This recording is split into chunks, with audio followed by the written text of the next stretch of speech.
Hey guys, today we're going to be doing a review and unboxing on the 2017 iPad. We're also going to be looking at some specs and talking about it. Let's get right to it.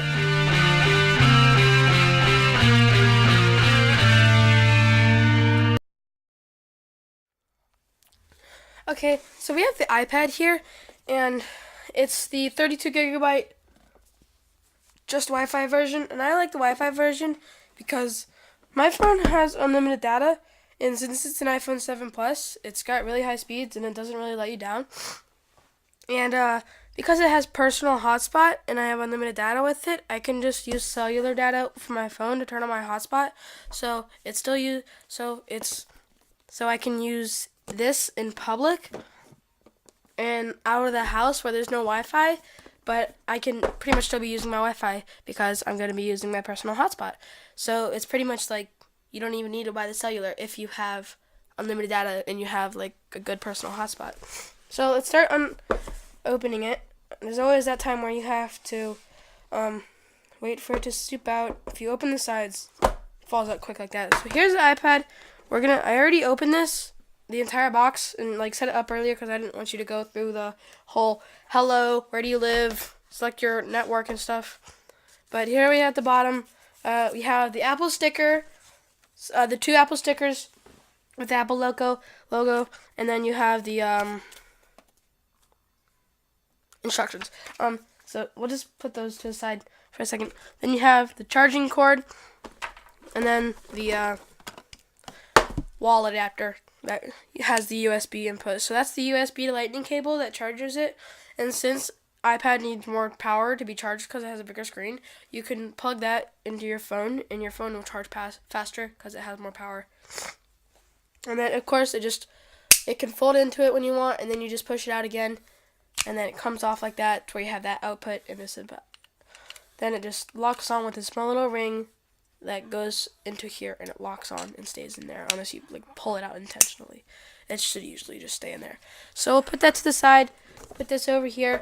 Let's get to the iPad. So the actual iPad, you have the Apple logo, which like is on just about every single Apple product that's like made today, at least. Like back then, I think on the first iPad ever, they didn't have anything on the back. No camera, no specs, no iPad name, but not even the Apple logo.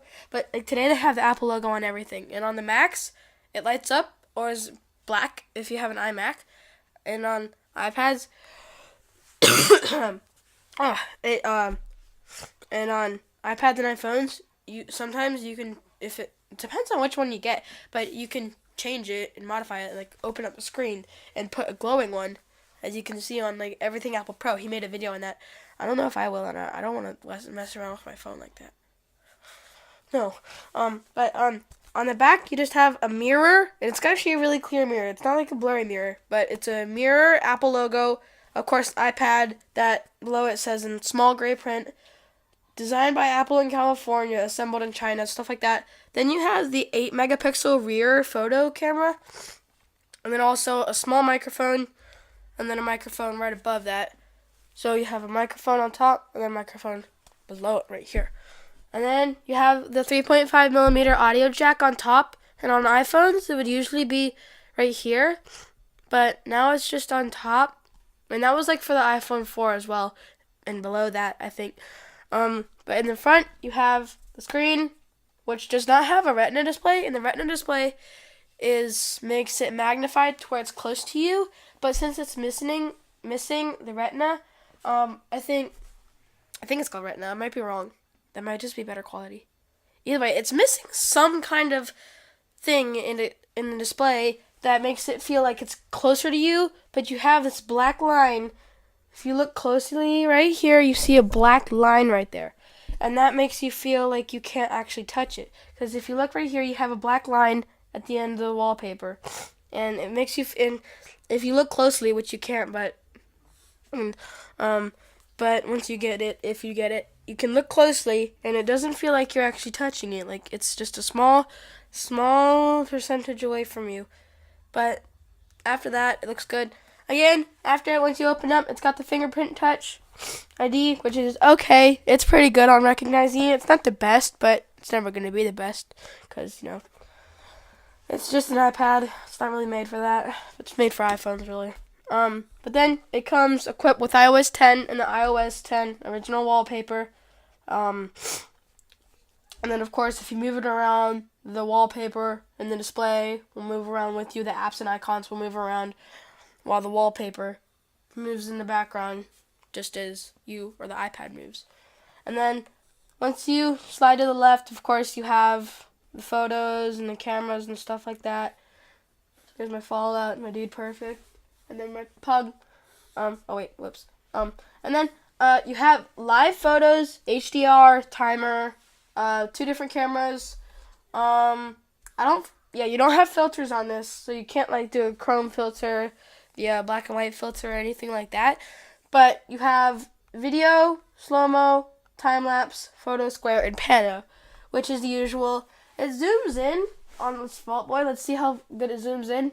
It zooms in pretty good, but I wouldn't recommend zooming in, but because since it only has 8 megapixels, you're not going to get that clear of a photo when you zoom in all the way. So zoom in only a little bit when you need to, and still it's not going to be that good in. So again, a camera is not really worth you using on an iPad. You would rather use your phone because it's smaller, so it's really just made for that.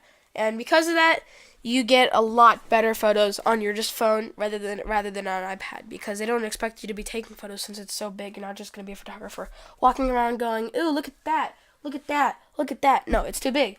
So once you exit out of that, again, you can go here. You'll see tips, calendar, music, Siri app suggestions, news, photos, reminders, and you can edit.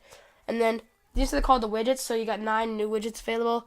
Then you can do search, so you can just search the web or from apps on your phone. And then, of course, you got Siri on here, like, Siri not available. I'm not connected to the internet. I forgot to connect this to the internet. I will do that after the video. But Siri, again, this has Hey Siri, so you can just do Hey Siri, and it'll pop up. The apps it comes with are Messages, Safari, Mail, Music, YouTube. Wait, no, it doesn't come with YouTube. I downloaded YouTube and Netflix separately. But you can just skip ahead. If you don't want to listen to this, do like 20, 30 seconds. But I'm just going to do a list of what it comes with. FaceTime, calendar, photos, camera, contacts, clock, maps, home, reminders, news, notes, TV, iTunes Store, App Store, iBooks, settings, tips, podcasts, photo booth, find friends, iMovie, GarageBand, Keynote, pages, find iPhone, numbers, iTunes U, messages, Safari, mail, music, settings, iBooks, App Store, iTunes Store. I think I already mentioned those. But that's really all that is. Then again, if you're just in the main menu, you can still go over to the widgets, and it's really interesting and just useful. Then if you scroll down on it from the up, you just go to the top of the screen, scroll down, you'll get your notifications, then go up. Oh, no, news. No, not that. No, okay, good.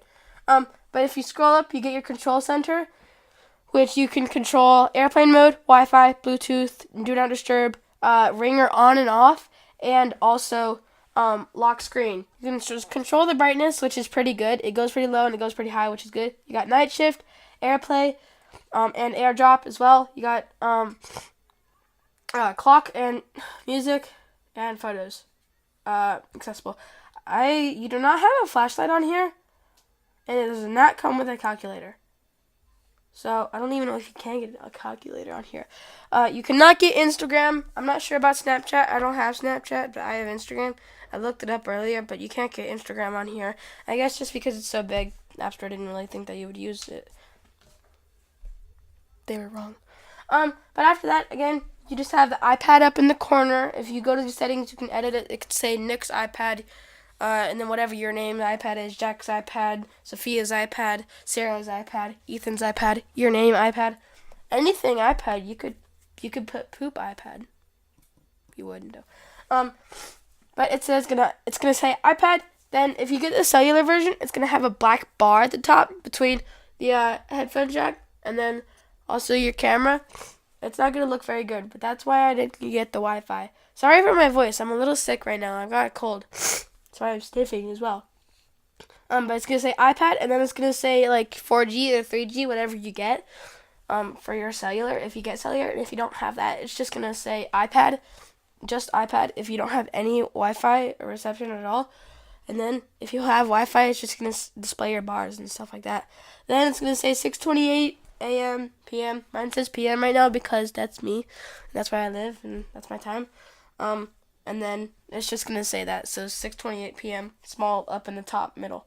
Then it's just going to have your Bluetooth symbol on if you have it over here. And then it's just going to say 83% next to your display charge. But then in the settings, you can go and edit it to where it doesn't have to say 83%. It can just show like a small picture of your battery percentage. But again, I like the 83% or just whatever it says because it tells me exactly what my phone or my pad is at. But so since that's really the iPad, let's go ahead and put that away. But now let's just talk about it. So the iPad itself has this is the iPad, just iPad. And Apple considers it its 5th generation because the iPad Air and the iPad Air 2 were not considered part of the actual generations of the iPad. Neither were the iPad Pro, I think. It was one of the two or both. I can't remember. But this is considered the 5th generation iPad. And then I have the 4th generation over here. This is my old one that I barely use. I'm going to use this one, though, because it's better. That one's slow. This one's fast. That has like an A7. This is an A9 chip.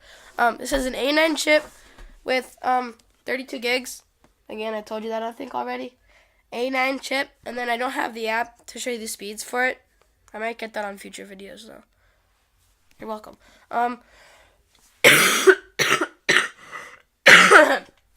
Excuse me. Wait, that's for bless you. I don't know. But after that, again, it just says below here, it says it includes iPad, Lightning to USB cable, and USB power adapter. Not all features in all areas, blah, blah, blah, blah, blah, blah, blah. So that's just about it. That's the, again, A9 chip processor. Pretty fast. Comes in 3 colors. Okay, sorry. Three colors. You have rose gold. Do you? I don't know. I know you have space gray, silver, and white, and gold.